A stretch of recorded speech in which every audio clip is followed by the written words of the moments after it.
We were on the plane for probably 12, 13 hours. We were on there 15 hours. So we were on the plane for over an entire day.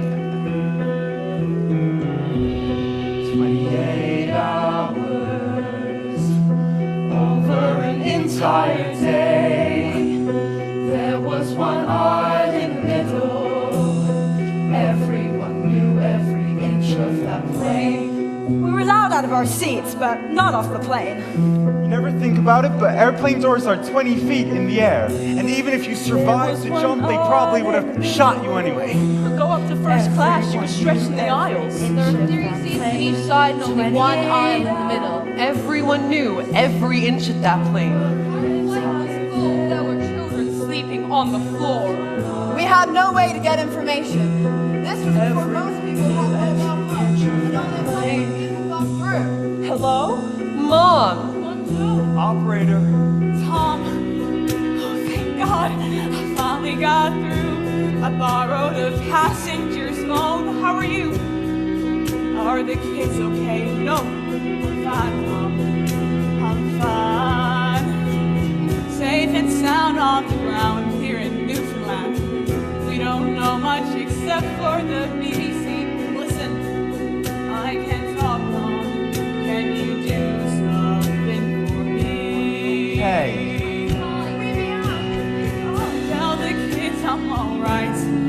Take them into the kitchen and show them the map that we used to visit for each destination that we flew together. Tell them I'm fine, but a bit here in Gander. Our plane, someone has a cell phone. Then the battery dies. To the backs of the seats. But they don't work. Our plane don't speak English. Even if we knew what was happening, we don't speak their language. We asked the flight attendant, but the captain did not say too much, and that's when the rumors started flying. There was an accident. Accident? Space is closed. U.S. history. Why won't they tell us what's happening? A helicopter crashed in Pennsylvania. A helicopter crashed into a building. Building? Oh my God. Everyone calm down! Woo! On our plane, we didn't have a clue.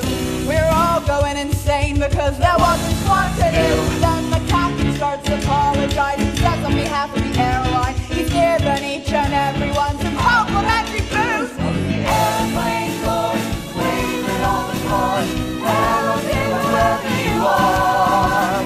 Wherever we are, the ground crew supplied whatever we needed. Nicotine patches. Medication, there's something to drink. So the flight attendant brought out all the mini bottles of liquor and delivered them to everyone.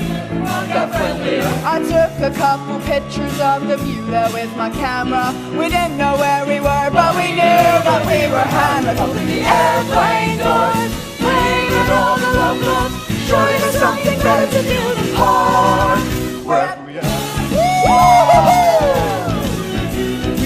Sitting on the plane for 14 hours when we pull out the great news. And me and Kevin were kind of hiding it just because. Because we didn't want to share it anyway. This woman, this mess behind us kept completely freaking out. I don't understand why they can't let us off the plane. I mean, just to stretch our legs. I mean, really. Oh my God, I need to get some air. I need to get off this plane. Anyway, my boyfriend Kevin, we're both named Kevin. It was cute for a while. Anyway, Kevin was not dealing with it well. I'm going to kill her. Excuse me. I would like to get off this plane. I am claustrophobic. Excuse me, would you like some Xanax? Because you're freaking out, which is freaking me out, and we're all freaking the hell out! What's that a little louder here? 'Cause I can use a shower bar. Open the airplane doors. Look at all the places that there must be a convention. It's bizarre. Wherever we are. Suddenly, we can see them from the plane, this long line of headlights coming through the darkness. Ladies and gentlemen, you may take only your carry-on items. Any checked luggage will remain in the hold. The captain and flight attendants tell everyone to take their blankets and pillows off the plane.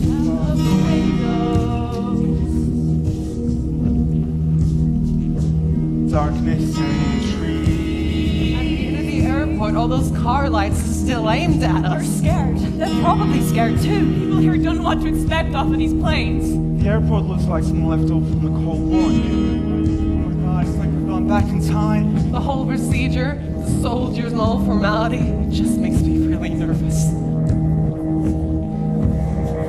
There's a giant map on the wall of the airport, and someone has written in red marker, "You are here." Excuse me, I need to find a phone.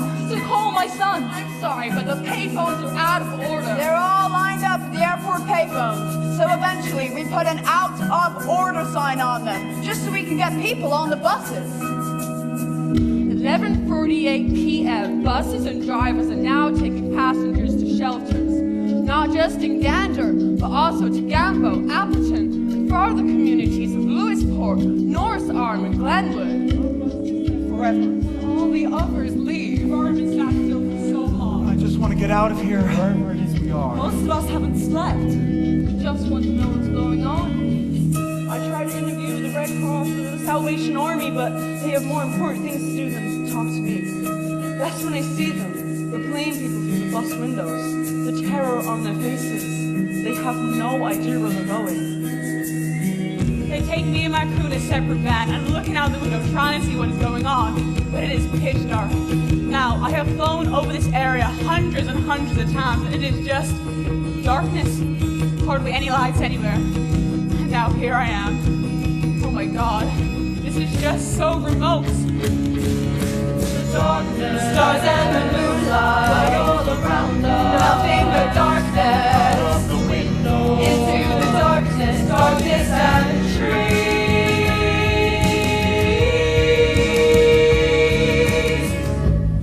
Finally, out of the darkness, my bus arrives at the Salvation Army camp. Gates and bus pools were stopped. And through the windows, out there in the darkness, we see all these people coming out of the buildings. We rarely use them, but everyone's dusted off their Salvation Army uniforms to welcome these people. Soldiers everywhere. The man at the front opens the door. I say, here you are, out you go, but he's not getting off. He doesn't speak English. None of them do. And he's not getting off. None of them are. But then I notice his wife, and well, she's clutching a Bible. Now, obviously, I can't read it, but their Bible, it'll have the same number system ours does. So I asked to see it, and I'm searching for something. And then, in Philippians 4:6, and I give them their Bible and I'm pointing saying, look, Philippians 4:6, be anxious for nothing. Be anxious for nothing. And that's how we started speaking the same language.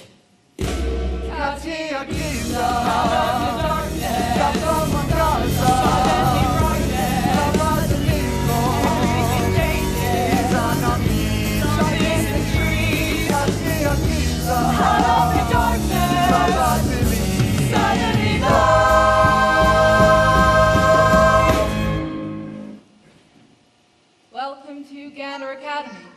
I'm going to show you now to your rooms, and then if you want to come back, we've got 2 TVs set up in the cafeteria with the news on, so you can see what's actually happened for yourself. I didn't even think. They hadn't seen any of it yet. Lead us out of the dark. We're all staring at those images. We just can't help but watch. Lead us somewhere to sleep. We barely know we are, but we know it's not there. Lead us far from disaster. Charles Burlington was the captain of Flight 77 that crashed into the Pentagon. I just saw him at a pub in London. You can't imagine. A pilot will fight to the ends of the earth to save his airplane. He just will. Lead us out of the night. We watched those images for hours.